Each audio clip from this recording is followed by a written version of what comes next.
ఇక Hyderabad శివార్లోని Sulochana farm house లో దొరికినటువంటి డబ్బు వర్ధమాన్ కాలేజ్ యజమాని విజయేందర్ రెడ్డికి చెందినదిగా ఏపీ సిట్ గుర్తించింది. విజయేందర్ రెడ్డి తల్లి సులోచన పేరుతోనే ఆ ఫామ్ హౌస్ అనేది నడుస్తోంది.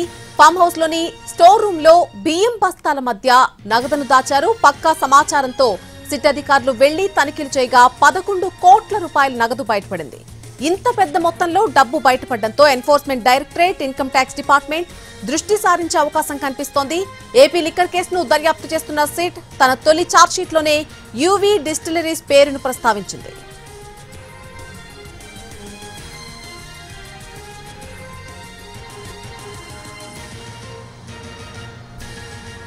హైదరాబాద్ శివార్లోని సులోచన ఫామ్ హౌస్ లో దొరికినటువంటి డబ్బు వర్ధమాన్ కాలేజ్ యజమాని విజయేందర్ రెడ్డికి చెందినదిగా ఏపీ సిట్ గుర్తించింది. ఇది అంశానికి సంబంధించి పూర్తి అప్డేట్ మా crime input editor Ramesh Vaitla అందిస్తారు. రమేష్ వైట్ల, ఏదైతే డబ్బు దొరికిందో అది పూర్తిగా విజయేందర్ రెడ్డికి చెందినగానే చెప్తున్నట్టుగా తెలుస్తోంది. పూర్తి అప్డేట్ ఏంటి విషయానికి సంబంధించి అసలు? ఏదైతే హైదరాబాద్ కావచ్చు లేకుంటే తెలుగు రాష్ట్రాల్లో సంచలనం సృష్టించిన 11 కోట్ల రూపాయల పైచిలకు నగదు వ్యవహారం సంబంధించి సంచలనం రేకెత్తిస్తుంది. అయితే ఈ డబ్బు ఎవరిది అనేది మొదటిగా ప్రశ్న రేకెత్తింది. అయితే ముందుగా ఇది రాజ్ కస్టడీకి సంబంధించిన డబ్బుగా అధికారులు అనుమానించారు. ఎందుకంటే వరుణ్ ఇచ్చిన సమాచారం వరకు శంషాబాద్ ఎయిర్పోర్ట్లో దొరికిన వరుణ్ ఇచ్చిన సమాచారం వరకు ఆ డబ్బు రాజ్ కస్టడీదని ముందుగా అనుమానించారు. అయితే ఆ తర్వాత వరుణ్ విచారించిన తర్వాత ఆ డబ్బు రాజ్ కస్టడీది కాదు, విజయేందర్ రెడ్డి ఏదైతే ఫామ్ హౌస్ సంబంధించిన సులోచన, ఆ ఫామ్ హౌస్ సులోచన పేరు మీద ఉంది. ఆ ఫామ్ హౌస్ యజమాని విజయేందర్ రెడ్డి. అయితే అతను వర్ధమాన్ కాలేజ్ సంబంధించిన యజమానిగా కొనసాగుతున్నాడు. అయితే ఆ డబ్బు మొత్తం కూడా విజయేందర్ రెడ్డి అతను అంచలేదని చెప్పి కూడా అధికారులు తెలియడం జరిగింది. అయితే ఈ డబ్బు వెనకాల చాణక్య, వినయ్ ఇద్దరు కూడా కీలక పాత్ర పోషించాలని చెప్పవచ్చు. ఎందుకంటే ఈ డబ్బు మొత్తాన్ని తీసుకొచ్చి చాణక్య, వినయ్లు కలిసి ఆ ఫామ్ హౌస్లో ఉన్న స్టోర్ రూమ్లో డబ్బును కూడా స్టోర్ చేసి ఆ బియ్యం బస్తాల మధ్యలో డబ్బును పెట్టని చెప్తున్నారు. కొంత డబ్బును మాత్రం అక్కడ ఉన్న అల్మారాలో పెట్టడం జరిగింది. కొంత డబ్బును అక్కడ బియ్యం బస్తాల వెనుకాలకు పెట్టినట్టుగా అది గుర్తించారు. అయితే మొత్తం 11 కోట్ల రూపాయల డబ్బుని ఇవాళ తెల్లవారుజామున సిట్ అధికారులు తీసుకొని అటు విజయవాడకు వెళ్ళిపోవడం జరిగింది. అయితే ఇదే సందర్భంలో రాజ్ కస్టడీ కూడా ఒక అఫిడవిట్ని అటు కోర్టులో దాఖలు చేశాడు.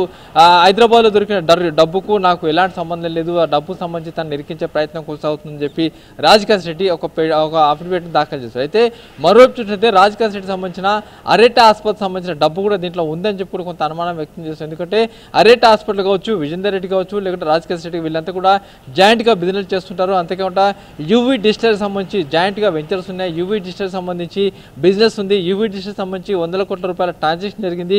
దాదాపు 1600 కోట్ల రూపాయల పైసలు ట్రాన్సాక్షన్ జరిగింది. ఆ ట్రాన్సాక్షన్ సంబంధించిన కొంత ముడుపులు ఈ విధంగా డబ్బుల రూపంలో వచ్చినట్లుగా ఇప్పుడు సిట్ అధికారులు అనుమానిస్తున్నారు. అయితే ఆ డబ్బే దాదాపు 30 కోట్ల రూపాయల డబ్బు యూవీ డిజిటల్ సంబంధించిన డబ్బు ఇటు విజయేందర్ రెడ్డి ఫామ్ హౌస్కి వచ్చినట్లుగా ఆ సిట్ అధికారులు అనుమానిస్తున్నారు. ఆ దశలో ఆ డబ్బు అక్కడ నిల్వ చేసే సమయంలో వరుణ్కు సమాచారం ఉంది. ఆ వరుణ్ ఇచ్చిన సమాచారంతో ఇవాళ సిట్ అధికారులు సోదాలు చేయడం జరిగింది. అయితే దీనికి సంబంధించి ఈ యూవీ డిజిటల్ సంబంధించిన డబ్బే ఇప్పుడు ఇక్కడ ఉందని చెప్తున్నారు. అయితే దీనికి సంబంధించి ఇప్పటికే ఇవాళ ఈ డబ్బు ఇక్కడ దొరికిన తర్వాత ఇప్పటికే అటు AP liquors company ED case నమోదు చేసింది. కాబట్టి ఈడీకి కూడా ఇప్పటికే సమాచారం ఇచ్చారు. ఈడీకి సమాచారం ఇచ్చిన తర్వాత డబ్బును మొత్తం తరలించి తీసుకెళ్లి కొద్దిసేపు కోర్టులో కూడా ప్రొడ్యూస్ చేయబోతున్నారు. అయితే ఈ వ్యవహారం సంబంధించినదే ఈ డబ్బు ఎవరిది, రాజ్ రెడ్డి తనది కాదంటున్నాడు, విజయేందర్ రెడ్డికి సంబంధించిన డబ్బు అని చెప్తున్నారు. అయితే విజయేందర్ రెడ్డి కూడా పోలీసు సిట్ అధికారులు అదుపులో తీసుకుంటారా, లేకుంటే సులోచన సంబంధించి ఫామ్ హౌస్ ఓనర్గా సులోచన ఆమెను అదుపులో తీసుకుంటారా?